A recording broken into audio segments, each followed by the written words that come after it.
And now I'm going to introduce you to Anne Okerson, who is coming behind the scenes any moment. And here she comes. And she's going to introduce a speaker, okay? You've got that one. Thank you. Good morning.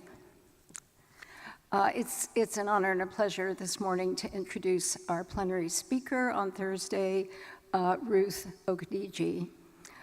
Ruth is no longer a stranger to the Charleston conference. She spoke at the long arm of the law session last year, and we were very excited when she accepted our invitation to come back and give a plenary keynote this year. She is the Jeremiah Smith Jr. Professor of Law at the Harvard Law School, from which she graduated. She teaches contracts, international intellectual property, copyright, and other courses on law and development. Her research and scholarship focus on intellectual property, innovation policy, economic development, and global knowledge governance.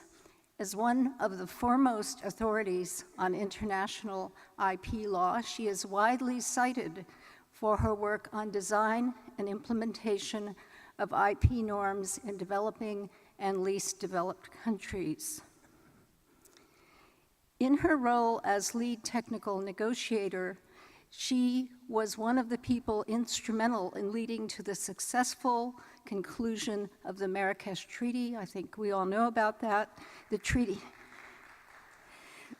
for visually impaired persons and persons with print disabilities. It was in this context that many of us in the international community got to know Ruth and really appreciate her contributions to this process. In 2015, she was appointed by the UN Secretary General to the high-level panel on access to medicines, and she was recognized in that same year as one of the world's top 50 influential leaders in the field. She's received numerous awards for excellence in teaching, research, and mentoring.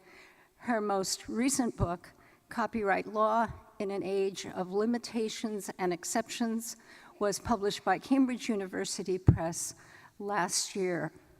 So today she's going to share with us some thoughts about navigating access to information in an age of fake news and fair use. I'm so pleased to welcome Ruth to Charleston again. Thank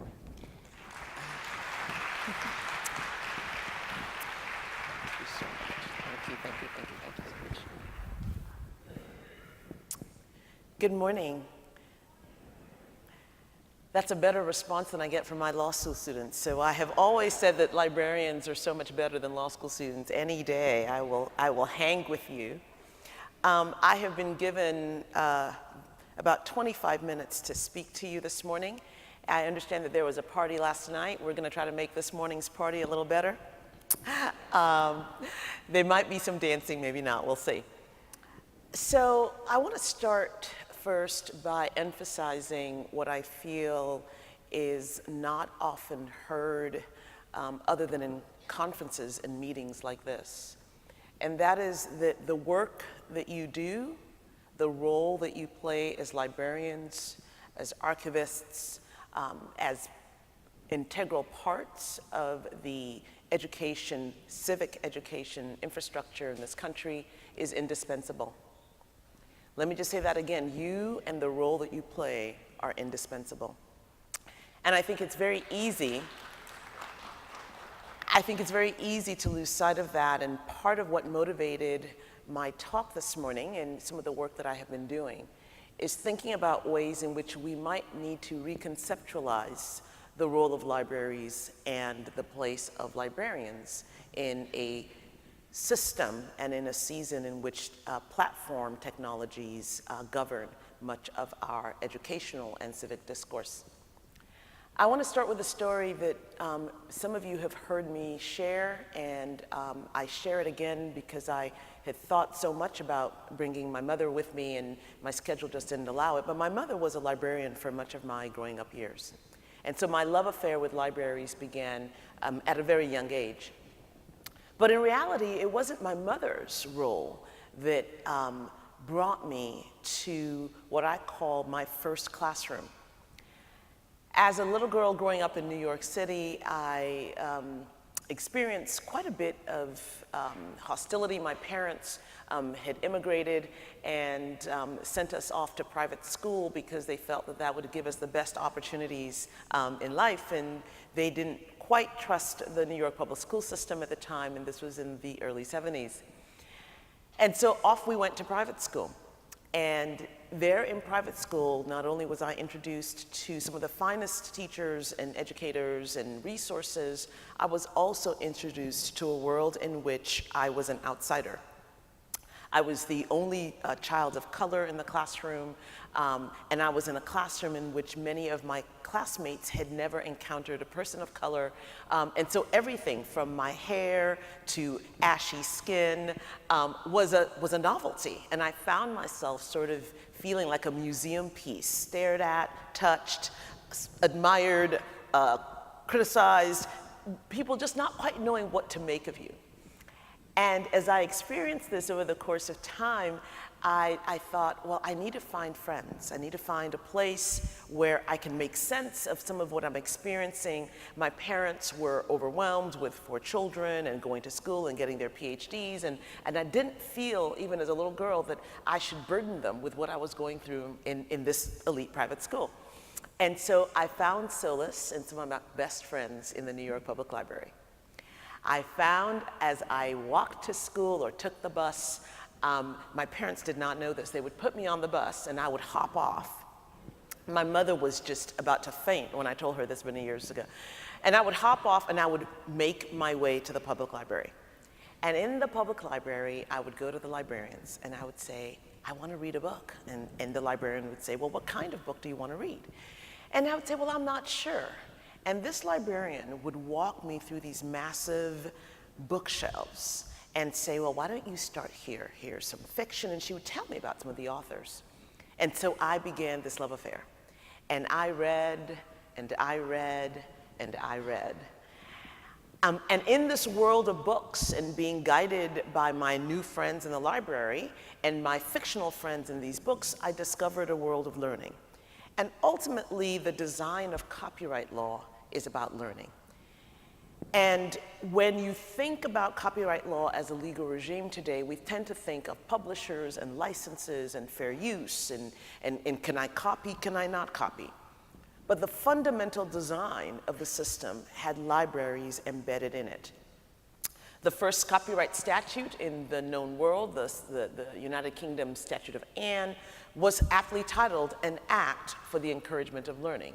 So, by the way, was the first Copyright Act in the United States, an act for the encouragement of learning. It is somewhat grievous to me that we actually no longer think of copyright as a system that facilitates learning. Now, when you think about the Statute of Anne and you think about the design of copyright law as an instrument for education, as an instrument for public education, actually, it's interesting to go back to the beginning. And you look at Part 5 of the Statute of Anne, and this was a statute that is ironic in many ways because it was, first of all, enacted during the reign of Queen Anne. And in a world in which you wouldn't have thought of feminism or the suffragette movement or anything like that, here was a kingdom ruled by a woman who was courted by publishers and printers, and you get this amazing statute. And the statute is interesting because it starts with the words, provided always. In other words, at the time in which the system of copyright was being envisaged, it was not being envisaged as a temporary fix. It wasn't being envisaged as something that was expedient for the time. It wasn't a response to a public emergency. It wasn't a design that was hastily put together in order to appease particular stakeholders. It was provided always. That there would be a system in which libraries would get deposits of books to make sure that there was access in universities, access in the palace, access in institutions of higher education to whatever was being published in the realm.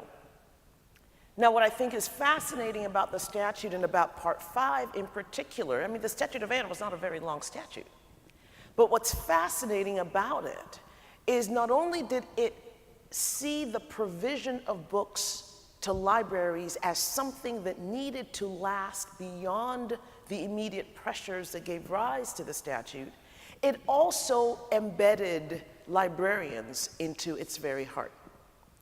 And so note that in Part 5, not only were these publishers to deposit 9 copies, so it wasn't just one for archival purposes.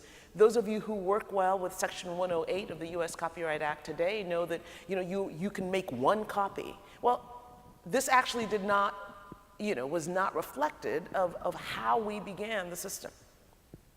And so you had to deposit 9 copies at very diverse libraries, and it was stated in the Act, the libraries that had to receive copies. But it also, as I said, then said librarians had to demand for the books if the deposits were not made by the publishers. And so from the very beginning, the idea that librarians or that libraries were these passive recipients of data, of knowledge, of books, has never been the case historically, and I often refer to it as a myth today. That libraries and librarians were part of the design of the copyright system, and libraries were in fact the institutional home for the education of the public. There was no way to design a system intended to facilitate access to knowledge by the public without libraries. Now, I think what's interesting about this original design was not only the demand by librarians, but the idea that everyone had to comply, otherwise there was an automatic penalty. This was the commitment to the public ideals of civic participation in the generation and in the consumption of knowledge. So there was deposit in a variety of libraries. There were a requirement that it be more than just 1 copy. There was a role for librarians to play, and there was a penalty. The system was designed to be effective, not simply to be a placeholder. And so what's happened since our glorious days of libraries as we know them? And I must admit that I, in fact, have this romantic view of the library. And here you see one of many cartoons introducing children to libraries today. And here is a mother with a little child saying, "It's a library, honey." Think of it, of course, as an early version of the World Wide Web. I actually disagree with this cartoon. I don't think a library is an early version of the World Wide Web. I think sometimes of the World Wide Web as sort of somewhat of a black hole, a place where you put all sorts of things and hope that someone will sort them out for you over the course of time. But the idea, of course, behind the cartoon is that we have a generation that doesn't really know what a library is and doesn't really understand what the role of libraries are. And the data points actually suggest otherwise. In fact, the data points point to the contrary, that millennials are the most likely generation of Americans to use public libraries. And that, I think, is a fascinating data point. It's a fascinating data point because when you think about millennials, you don't think of them as being interested in anything other than their devices, quick answers, easy solutions. But that, in fact, is not true. They also, as it turns out, happen to be a generation deeply distrustful of institutions. And libraries, remarkably, become one of the few institutions that millennials, in fact, trust. 53% of millennials visited a public library in the past year. Think about that, 53%, more than half. 2/3 of Americans say that if their local public libraries were closed, it would have a major impact on their community. 74% of Americans say that local libraries help them find and check and confirm information that they can trust, and 64% of US library users essentially went to borrow print books. libraries may not be on the front page of the news today, but they remain vital, both in their educational mission and purpose, but also in their vital role in promoting civic education and in building a community. And so I wanted to say to you this morning that in a world in which one of the most significant challenges is how do you discern what is real and what is not? This notion of fake news, which we have, by the way, not done a very good job of defining. Is it fake because I made it up? Is it fake because it has no source? Is it fake because it's in fact not true? Like, what is it about news that makes it fake? We have actually not done a very good job about distinguishing the various categories of knowledge that we might want to attribute this label of fake news. So libraries, in my view, play a critical social function, and it's not that much different, frankly, from the unarticulated but clearly implied notion that libraries were vital in the Statute of Anne. Libraries are important for free access to educational and cultural works. And they're important because not only do they store historical works, they store contemporary works, and they make it possible for users to identify not only specific items, but a genre of items that they might be looking for. This is especially important for low-income communities. Libraries, as I like to say it, are the great levelers of socioeconomic opportunity. That libraries are the great levelers of socioeconomic opportunity. That a child may not be able to go to a private school or to even go to a school with a library, but a child that has access to a library has opportunities that can transform his or her life. This is, of course, particularly true in my case. And I say to my students all the time that when I would go to the New York Public Library, back in the day, there were no limits on what books you could borrow. And so as my appetite for reading increased, I would take garbage bags to the library. And I would stuff these garbage bags. And I would drag them behind me as I walked down Amsterdam Avenue and I walked back to my apartment. And I would hide them under my bed because I didn't want my parents to know how many books I had brought home. My allowance was not going to cover the cost for late returns. My parents would have made me return them. But the capacity for children and adults and otherwise unable members of our society to enter into a place where they have the opportunity to receive levels of exposure to cultural, political, and educational works that they otherwise would not have. I have said to people, if you shut down every public school and left every public library open, we would still have a better educational system than most of the world today. That is a fact. Because when you teach a child how to read, you teach a child how to ask questions, you teach an adult how to find solutions, you encourage participation in this democracy of ours that we continue to strive to build. It is a space for quiet study. Educators all over the world, and particularly in the United States, are asking, should we turn off laptops in the classroom? Should we allow our students to jump online while we are lecturing? How do we create spaces for contemplation and reflection? How do you create informed citizens? Because the only reason, in my view, that fake news has gotten the play that it has is because we have not done as good a job as we need to create informed citizens. Informed citizens don't actually facilitate fake news. They make it impossible to become the news of the day.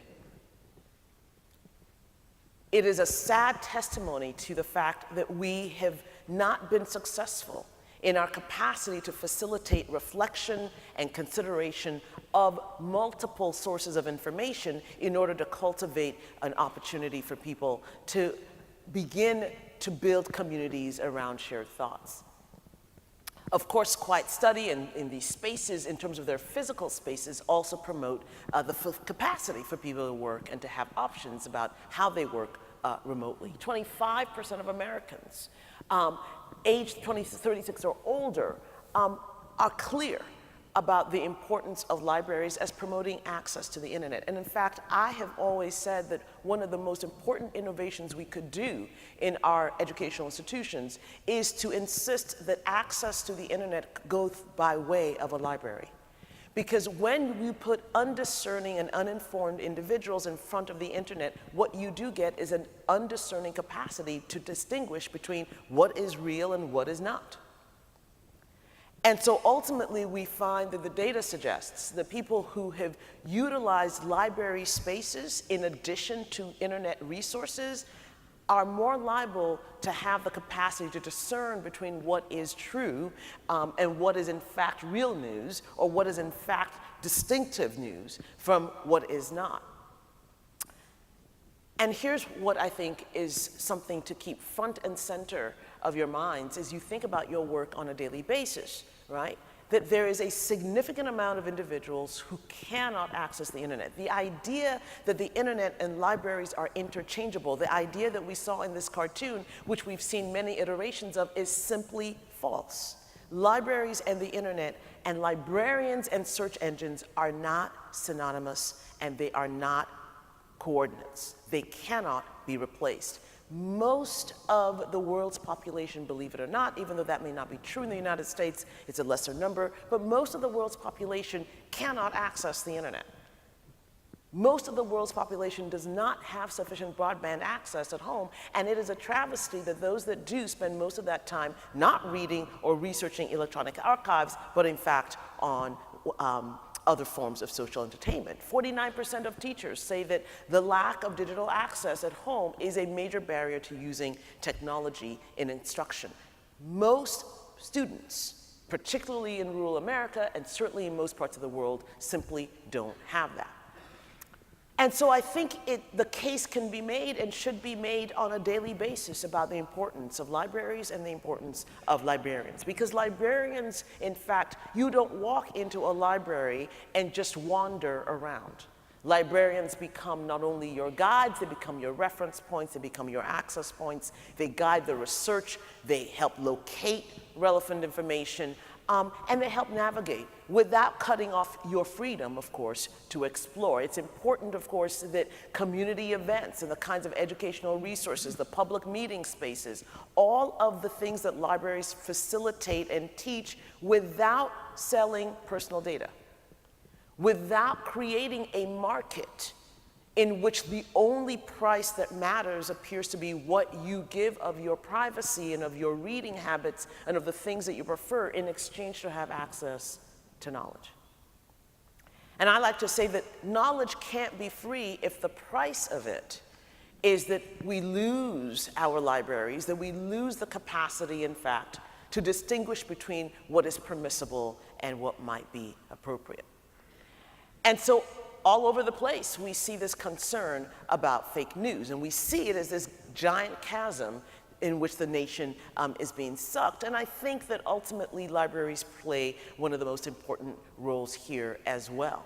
Because one of the things that happens when you are an avid library user is information literacy.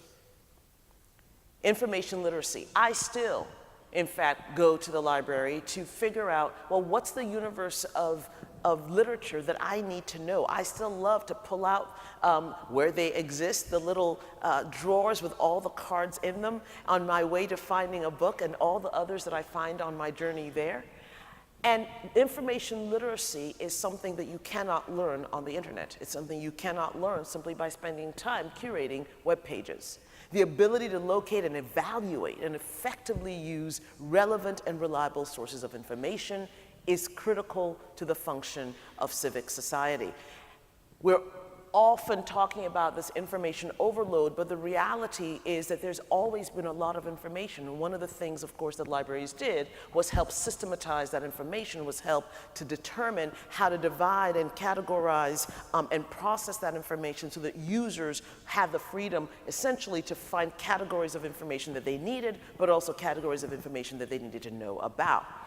And even though we have increasingly digital sources of information, it becomes critical, of course, to note that much of that information only confirms our existing biases. Rarely does it transform our existing condition. And so when you think about this, it's not surprising that so many of our middle school students are not able to distinguish between what is sponsored, what is fabricated, and what might be real.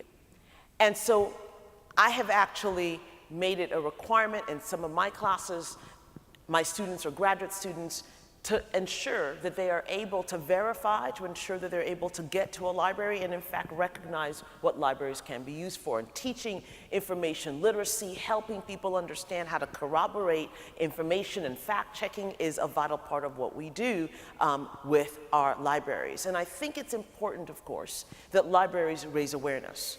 That there is awareness about the importance of critical thinking, about digital literacy. They make the job of education both necessary, vibrant, and robust.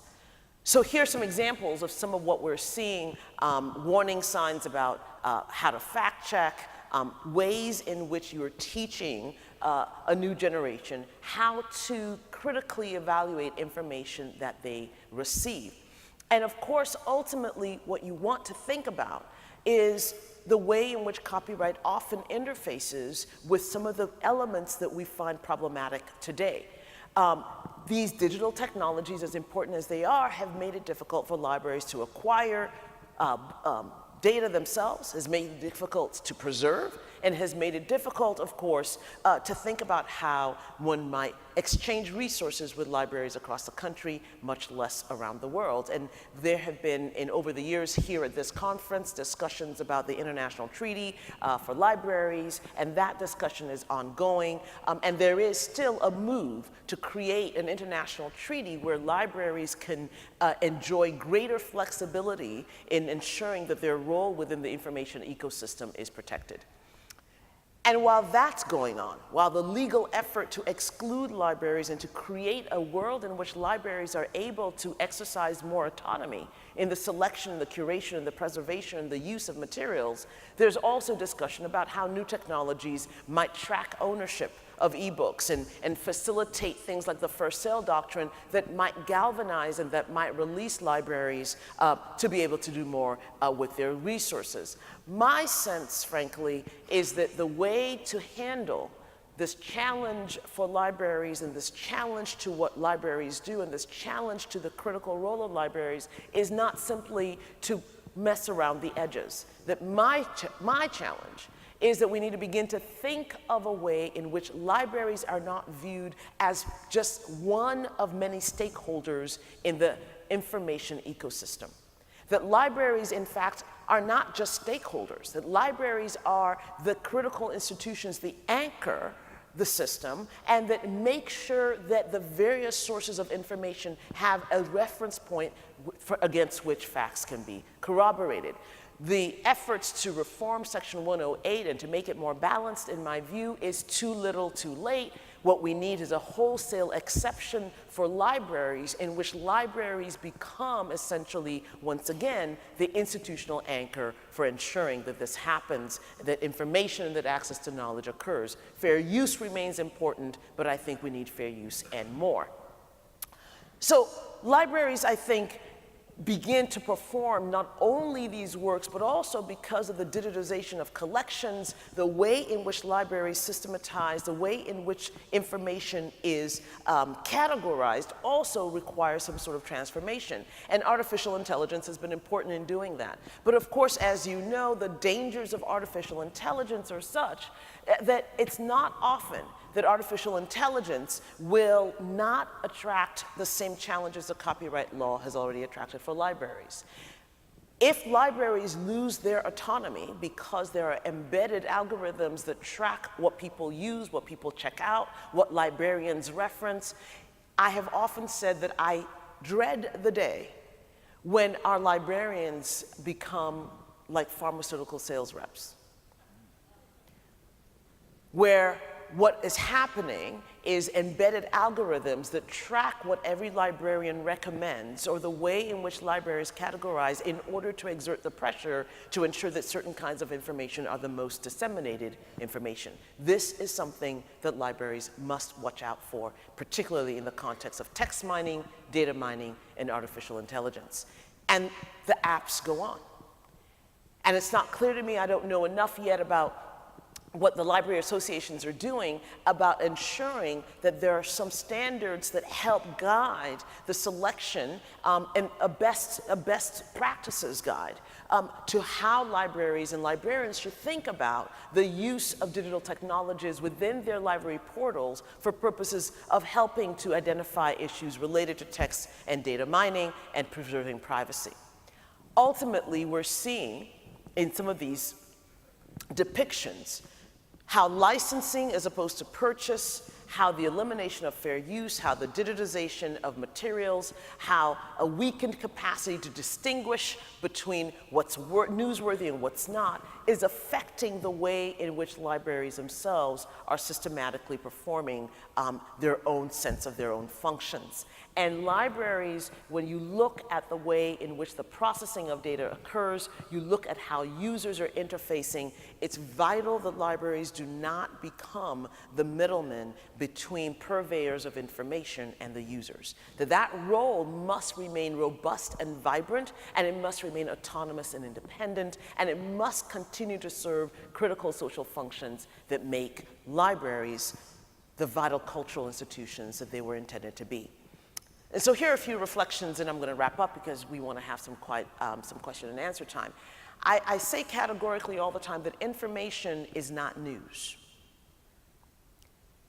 Information is not news, and news is not knowledge. Simply inputting data and granting users a series of facts, even if they're true, does not transform that base into a knowledge base. Librarians are critical to the architecture of this thing called civic education, that it's not only facts, but that you're providing the context in which those facts occur, that you're giving references and guiding to opposite or opposing opinions. Libraries perform specialized, non-replicable tasks, and that include a number of these things. That one of the most vital things that happens is when you give users, adults and students and high school students and college students training in judgment and development of intuition because they have been exposed to a variety of sources that make their capacity to develop critical thinking possible. That librarians themselves, because they're always learning and because they're exposed to so much more data and resources in terms of books than users might be, they are able to help navigate this labyrinth of information, that they foster social and intellectual communities, that there is a possibility of training us as users in how we select and how we think and make judgment about the things that we read. And so ultimately, I think, as I said earlier, that libraries and librarians are foundational to a trusted system. Not just to a cultural and political and civic educational system, but to a trusted system. And maintaining that trust means libraries have to be thinking about what they do with user records. And we fought this battle significantly in the Marrakesh Treaty to make sure that librarians do not have to disclose the recording of the library or the lending history of users, to maintain a commitment to privacy, to maintain a commitment to diversity of thought so that users are better and well served. There must be new strategic thinking about how to frame the role of libraries in a platform economy. I believe that this is a vital and urgent task for the library community, and that it's important to understand the benefits and the risks of copyright globalization. That ultimately, one of the things libraries have done is that they have functioned in a global ecosystem without becoming globalized. And what has happened to libraries is that as copyright law has become more international, libraries, because they've been embedded in copyright law as stakeholders, have been forced in many ways to begin to think of themselves as part of a global system in which we need harmonized rules. That may not always be the best thing to maintain the autonomy and the freedom and the institutional relevance of libraries. You're all probably familiar with this report, and this is what I'm going to end with, and I want you to note some of the recommendations that Alison and her colleagues, of course, had made. Now, what is interesting to me is that libraries don't really feature much in this report, but educators do, and librarians actually are mentioned. But it's interesting that in the recommendation that refers to creating context so that there's a capacity to consume information and actually produce knowledge, and produce knowledge that is verifiable and fact-checkable, That depends on libraries. And I thought this was a critical slide because these recommendations are vital and they don't refer to libraries as institutions, they simply assume that libraries are there. So there may be a long-standing assumption that libraries are there, but unless that assumption becomes a policy reality, unless that assumption becomes something that is explicit, that helps drive resources to the work that libraries do, unless libraries themselves are articulating a vision for what a library and what librarians can and ought to do in a platform age and in a season in which we need more than ever to create opportunities for people to access knowledge, to maintain and preserve the core ideals of our societies. Without libraries, it's not clear to me that this is possible, and without librarians, I am certain it is impossible. Thank you very much.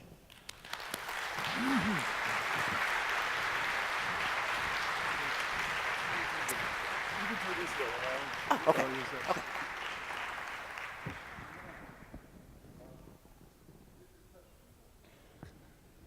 Anne, do you want a question? To ask a question? Yeah? No? You? Would you like to ask a question? Yeah? No. Okay, I'll ask a question then. And when people move forward, please, we would like to have a really nice question. But my question is a really rather easy one, though, in fact, as we went on, you covered almost everything I might have asked you. Unfortunately, slide after slide rolled out. I'm interested in what you tell your students, because this is incredibly important, because I've taught master students, they don't really know a lot, actually, about how they should understand, or how they could understand what's true and what's false. What do you say to them? It should be working. Yeah? Is this working? All right, so the question was, what do I say to my students about how to check between what's true and what's false? So there are at least two things that I emphasize with my students. And this, if you do this, I'd like to know, because I'm always curious about whether or not librarians do this. So I always want my students to meet our librarians. Yeah. They're my first go-to. Because I say to them, if you really want to know both the accuracy but also the robustness of what you are reading, it's important for you to have a sense of what realm, what universe of resources are in fact available. It's actually fascinating to pull up an old library catalog. You say, I'm looking for books that were written about printing in the 18th century. And it's amazing when you realize that there are 45 pages of books that were written about printing in the 18th century. You all of a sudden get a sense for, well, have I done enough research? Like without even opening a book. And so if they're not presently aware that there is a resource external to what they are themselves aware of, they will not even ask the right questions. And so for me, the most important question for me is, have I taught my students to ask the right questions? And so I introduce them to a librarian. I think that's vital. And it's vital that they get this early. The second thing that I do, and of course because I train lawyers, and lawyers tend to be seduced by their own arguments, is I force them, surprise, surprise, I insist that my students create a resource of counter-arguments to what they believe the best argument is. Because if we don't teach our students ourselves to always question the premises from which we begin, we only serve to reinforce in them that it's okay to assume that what they know is the only thing there is to be known. And that is not a world that we want to live in.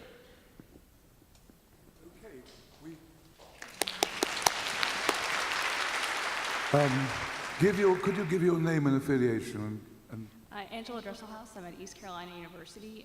I'm a librarian without legal training, but I'm in a role of copyright officer. So I kind of have a two-part question about your thoughts on librarians as copyright experts. but particularly on the word officer and what that means. For me, it's more of an enforcement role, but in the past year and a half, I've been serving in an education role. So I'd like to know your thoughts on both parts, like both librarians and our language that we use to describe our services. That's a really great question. So the question was how librarians, the role versus the title often that librarians have to carry, that even though you are not lawyers or legally trained, you often have to serve in these roles that require you to implement or even interpret the copyright statute or other legal words and terminology. This is, so you'll forgive me if I'm a little blunt. I think that libraries, and when I say libraries, I mean the collective, right? That as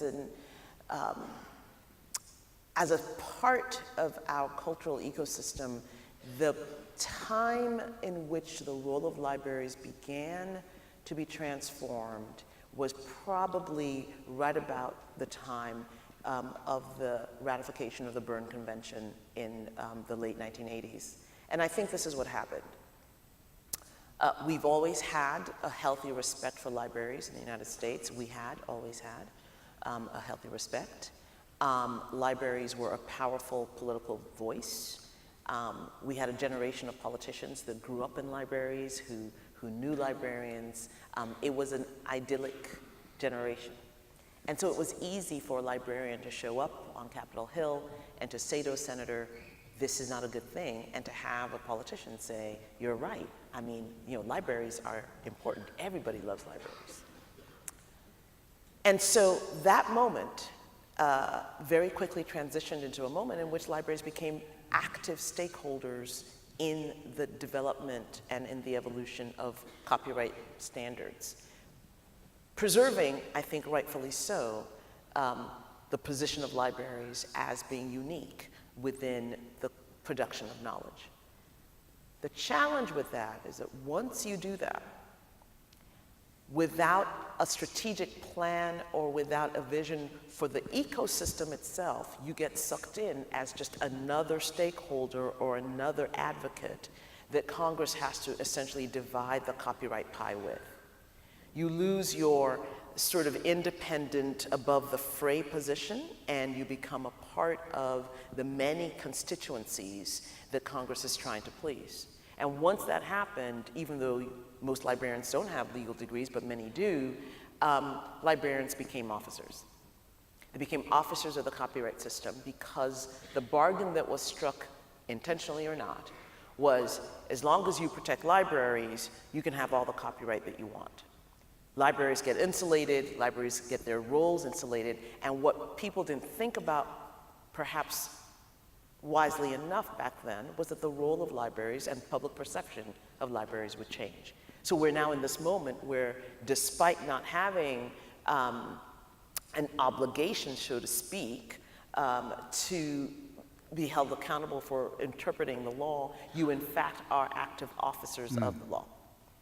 And my sense is that there needs to be some effort to begin to reclaim the distinctive role that libraries have to play in order to mitigate some of the consequences of the deluge of information and data that people are getting.